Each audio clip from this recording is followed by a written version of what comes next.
Devant le grand écran, le hashtag c'est laissez-nous travailler, nous sommes essentiels, les gestes barrières, d'accord, et vous avez des prises de parole. Laissez-nous travailler, je peux vous poser des questions? Bonjour, monsieur, madame. Je couvre différentes manifestations à Paris depuis plusieurs années et je voulais vous donner la parole. J'ai un média sur YouTube, Facebook, Twitter, c'est Réservoir APPS. Vous voulez travailler, là c'est aussi le hashtag, enfin ce qui se passe sur les réseaux pour qu'on puisse retrouver aussi ce qui se passe aujourd'hui. Je peux vous filmer? Sans problème. J'ai commencé, je vous m'avais rien dit, mais vous êtes masqué. Je sais pas si on peut vous reconnaître. Sauter, mais c'est interdit, donc on va éviter de prendre 135 €. Pour la voix c'est mieux des fois, mais si on parle un petit peu. Vous êtes commerçant? On a une discothèque. Discothèque.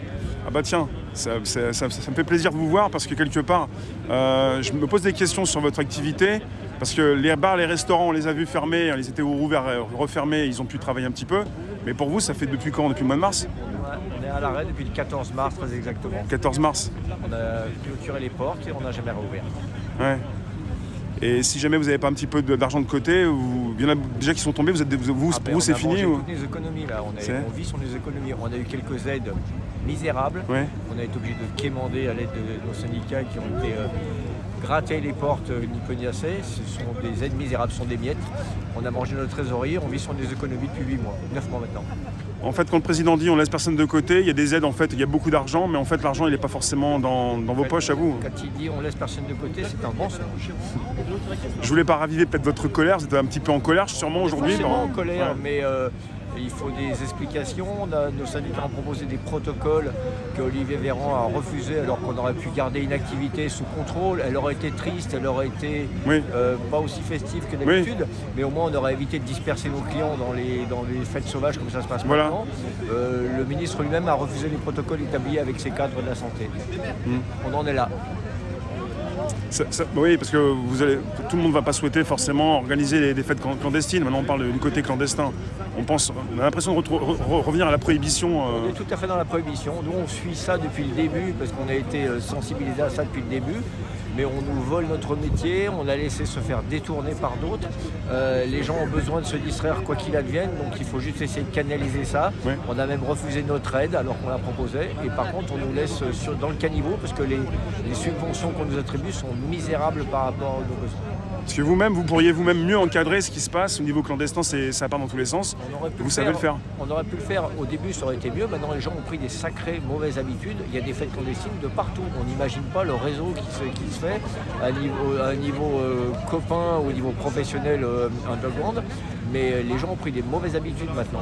Parce qu'on commence un peu il y a eu même un documentaire qui est passé hier à la télévision, mais on commence un petit peu à se rendre compte, mais pas forcément de l'ampleur. Peut-être que vous en savez beaucoup plus, c'est tentaculaire.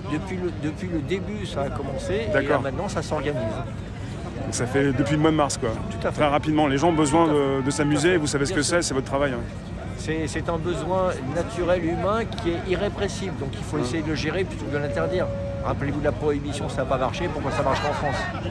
Et pour vous, si rien ne se passe, parce que là, vous voudriez peut-être rouvrir avant la fin de l'année On aurait souhaité pouvoir canaliser les fêtes qui vont se passer de toute manière et qu'elles soient canalisées dans nos établissements. Oui. Visiblement, on ne l'accordera pas. C'est un peu râpé, quoi. On essaie de faire comprendre qu'on serait de bons gestionnaires de ce besoin de défoulement. Parce que là, je vois, c'est un syndicat, vous êtes dans un syndicat? On est à l'UMI, oui. L'UMI, et eux, ils ont, je sais, j'ai pas le détail, ils ont réussi à se faire accueillir par un ministère. L'UMI est le syndicat le plus puissant qui réunit les hôteliers, les cafetiers, les restaurateurs et les discothèques. C'est vrai qu'on est un petit grain de sable dans l'organisation, mais c'est une grosse organisation. Et il y a un ministre qui vous a reçu déjà On est reçu par des ministres, il n'y a pas de réponse qui nous disent chacun qu'ils agissent dans leur domaine. Et sitôt qu'on a quitté la salle de réunion, les technocrates qui mettent au point les décrets qui sont censés nous prendre en charge semblent ne pas avoir assisté aux réunions parce que visiblement entre les promesses verbales et les écrits, il y a un gouffre. Mais vous pouvez vous poser des questions. Alors est-ce qu'il y a, parce que des fois on parle de ces personnes plus ou moins connus qui ouvrent des restaurants ou qui vont manger dans les restaurants. Est-ce qu'il y a des personnes, je sais pas, des politiques qui ne veulent plus de discothèques ou qui vont ouvrir des discothèques pour peut-être s'amuser entre eux? Je sais pas, je me pose des questions. C'est une question que je me pose. Non, je ne pense pas que des politiques ne veulent plus de discothèques. Ils se sont très bien rendus compte cet été qu'on était le meilleur moyen de gérer la turbulence de la jeunesse et le besoin de défoulement par rapport aux bars qui ne sont pas équipés au niveau technique, au niveau ventilation, au niveau service d'ordre, au niveau sécurité, tel que nous. Je ne pense pas que les politiques ne veuillent pas discuter, ils ne s'en rendent pas compte parce qu'ils sont incompétents tout simplement et ils ne regardent pas vraiment leur dossier. Vous pensez vraiment qu'ils sont incompétents? Je le pense, oui, parce que là, ils nous en donnent la preuve jour après jour. On a beau leur présenter les raisons de notre partenariat, Ouais. ils nous dédaignent d'une manière ahurissante. C'est juste un manque d'intelligence. C'est vrai? Vous allez prendre la parole, vous, tout à l'heure, ou non? C'est des personnes qui vont vous représenter? Tout à fait. Vous travaillez ensemble, je pense? Oui, oui, oui. C'est mon épouse depuis 49 ans. D'accord. On peut savoir où vous êtes dans Lyon. Lyon? On est une grosse discothèque dans la périphérie lyonnaise. Qui existe depuis 50 ans. Vous voulez la nommer ou? Ça s'appelle le Drangly. Drangly. Pour ceux qui connaissent. Et c'est vrai qu'on a un établissement qui existe depuis 49 ans.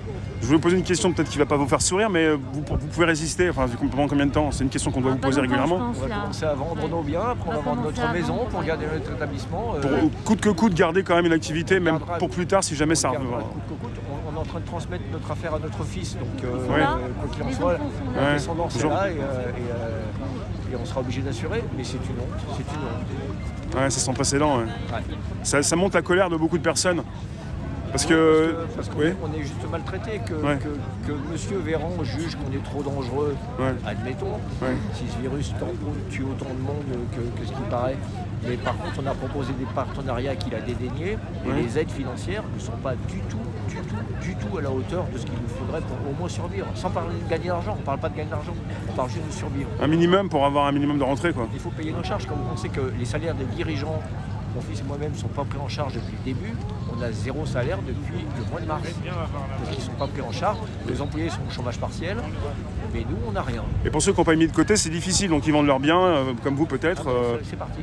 C'est parti. Voilà, ça fait déjà un moment. Ouais. Parce que là, ça fait quand même quoi? Ça fait 8 mois, 9 mois? Ah Ça oui. fait 9 mois. 9 mois. On accouche quand? Eh oui. Donc est-ce que pour finir, je ne vais pas vous prendre trop de votre temps, mais parce que vous pensez que ça peut, au mois de janvier, je sais pas, on parle des bars, des restaurants, on leur dit le 20 janvier, mais pour vous, on n'a pas parlé de vous, je sais pas. On ne pourra jamais réouvrir le 20 janvier Oui. puisqu'ils annoncent le nouvel an sans protocole. Oui. Ça veut dire qu'il y aura de partout des fêtes sauvages Oui. et qu'à ce moment-là, on va avoir des nouveaux clusters. Oui. Parce que les jeunes vont rester dans leur maison, Ouais. ils vont être à 30, à 50 dans des maisons, Ouais. sans masque, Ouais. sans protocole, et automatiquement les clusters vont repartir. Et à ce moment-là, ils vont nous annoncer quoi? La 3e vague. Voilà, un confinement. Exactement. Donc pour vous, la solution, ce serait peut-être d'être mieux pris en considération Ouais, ça pour avoir serait des aides, pour tenir On jusqu'au aurait- mois de on juillet aurait- ou... On aurait aimé du début être partenaire de la protection contre ce virus en organisant les soirées avec des protocoles contrôlés. Oui. Ça n'a pas été le cas, donc maintenant ce qu'on veut c'est juste qu'on nous aide réellement à tenir jusqu'à ce que le ministère de la Santé arrête de tenir notre pays de cette manière-là et qu'il veuille bien nous lâcher la possibilité de travailler correctement.